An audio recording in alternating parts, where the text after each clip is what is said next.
Hello guys. The Jewish custom is that after every reading of the weekly portion of the Torah, the 5 books of Moses, we read a short passage from the prophets. This portion is known as the Haftarah. It is easy to remember the name Haftarah because it reminds us of something that is read after, at least the English. The origin of this tradition is disputed among scholars, and it is unknown, at least to a certainty. Many think that it has to do with a time where the Roman prohibited the reading of the Torah. But this is not based on anything historically.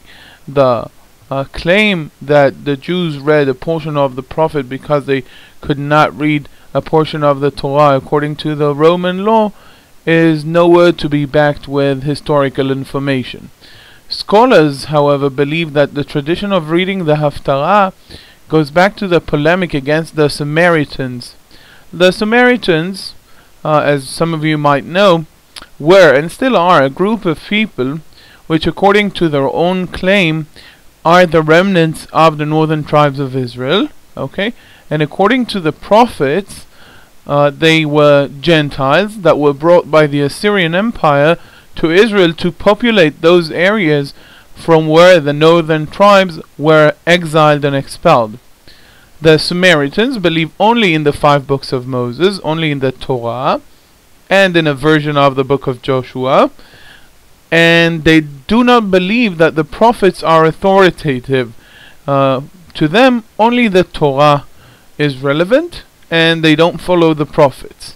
And the Jews, in order to emphasize the authoritative and the authority of the prophets, decided to read a portion of the prophets alongside the reading of the Torah, whose authority was undisputed even among the Samaritans.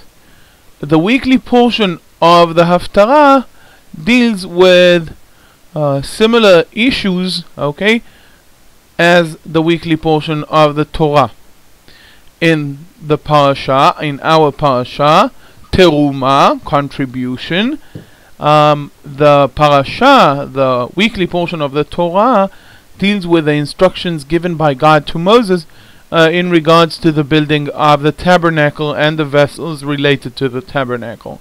The Haftarah, correspondingly, deals with those efforts of Solomon to build the first temple. The Haftarah is taken from the book of 1 Kings, chapter 5, verse 26, through chapter 6, verse 13, and there we find the description of the building of the temple by Solomon, and with the help of Hiram, the king of Tyre. In the process of the building of the temple, we find that there is a unique mentioning of a schedule that we know from no other place in the Bible.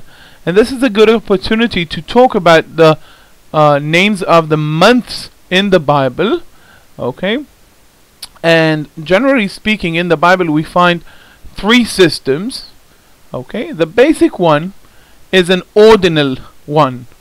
That is to say, the months are not named but organized according to an order. The ordinal number, first month, second month, for instance, B'chodesh Harishon, in the first month, B'chodesh Hasheni, in the second month, etc., etc.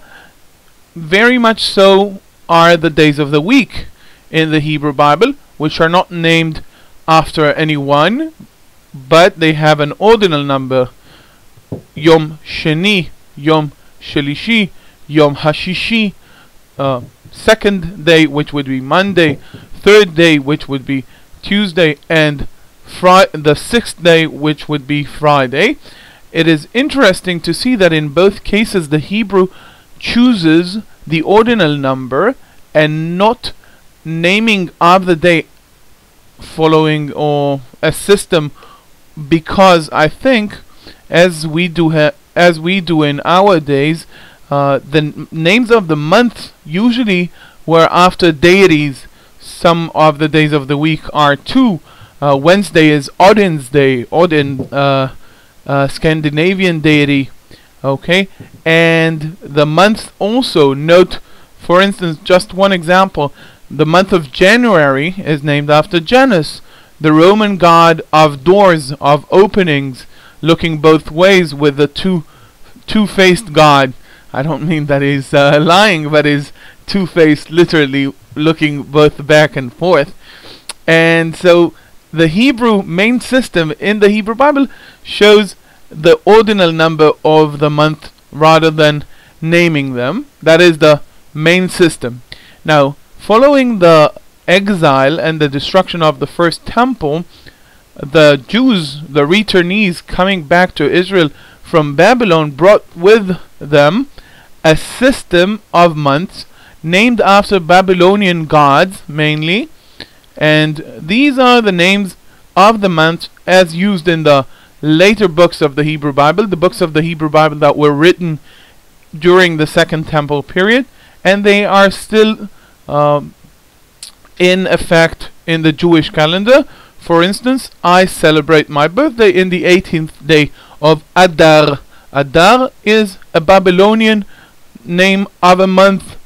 Again, in the Babylonian calendar, very much like the Gregorian calendar, many of the names of the months are actually names of deities.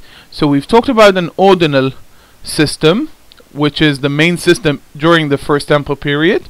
We've talked about the Babylonian system, which was brought by the returnees to Zion during the beginning of the Second Temple period. And the third system is the unique system appearing only in those chapters in 1 Kings describing the first temple, the building of the first temple. That would be 1 Kings chapters 5 to 8.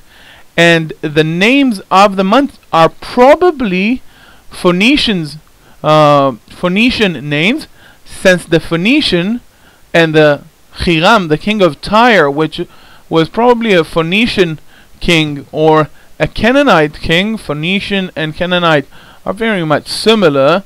Okay, and these names mentioned in those chapters, the names Bul, Ziv, and Etanim, are unique, and we don't find them anywhere else, which suggests that the schedule of the building of the temple, since the main contributors to the building of the temple, the main constructors, were Phoenicians or Canaanite, the schedule following the building of the first temple is Phoenician by nature.